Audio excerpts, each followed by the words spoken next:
Yun mga idol, oh, galing naman oh. Kahit sa putikan pala mga idol, natakbo pala yung bangka na dimotor. Yun mga idol, oh. Yun mga idol, malayo pa oh. Abang-abangan natin pag malapit na yan, makikita natin kahit wala ng tubig yung ano. Nasa putik na yan mga idol, oh, yan oh. Halos lahat putik yan eh. Pero napapatakbo niya pa rin yung ano no. Yung sakayan niyan di motor. Pambihira talaga oh. Pwede pala yan.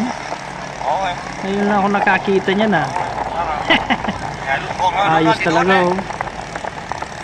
Kasi kung makikita mo mga idol dun banda, nandun yung dagat. Dito banda siguro medyo low tide na. Kaya ganyan ang nangyari yan. Tingnan mo naman mga idol yan oh.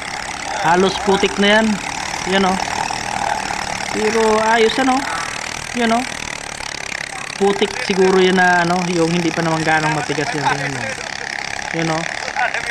Kasi kung titingnan yung mga idol, halos putik talaga karamihan nadadaanan niya eh. Kunti lang yung tubig. Yan oh. Tingnan mo mga idol at bibidyohin natin yung ano, yung dinaanan niya. Halos putik yan eh. Yun oh. Kung makikita mo mga idol yan oh. Putik talaga oh. Yun oh. Kitang-kita mo naman di ba oh. Putik talaga. Ayos, pambihira.